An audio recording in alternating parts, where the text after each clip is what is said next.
Years ago, I don't remember when it was, I was out, I was working on maple trees, thinning them or something. I stopped for lunch, had the radio on, and somebody was talking about retirement and how you got to put away enough money to do your retirement and work, keep your 401ks or your pension or all that stuff. And I was thinking, geez, I don't have any of that.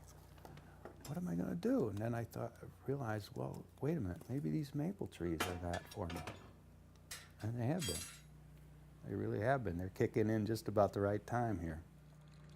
For the most part, I mean, I'm producing something and it tastes really good, and sometimes it's pretty long hours where I get a little bit sleep deprived sometimes. That's the downside of it, but it's only once a year, so I can put up with that. Where do you get the maple?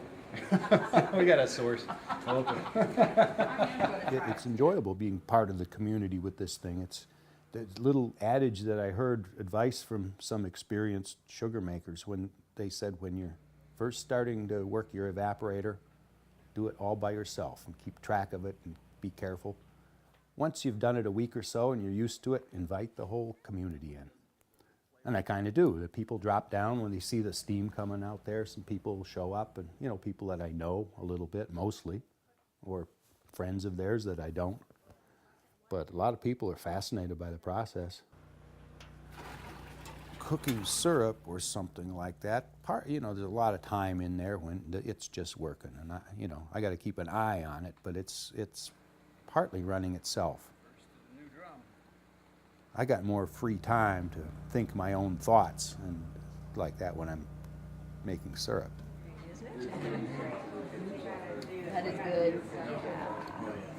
We get so many compliments on this syrup, I'm starting to believe them. That even some really good chefs have tasted this stuff and said that's the best they've had. So I'm starting to take this seriously. If you have something to sell, it's wonderful if it's something that people really want. You don't have to try to convince them to buy it. They want it. It's easy. It's easy to sell it. So that feels great. I'm kind of a diverse sort of person. I've done a lot of different jobs in my life and enjoyed most of them, but most of them weren't something I wanted to spend the rest of my life doing, so I'd move on to something else. Establishing a maple farm is something that's kind of, in a way, longer than one person's lifetime. So I don't know. I don't know who's going to be running this farm after I'm gone, but I hope they tap maple trees. They better.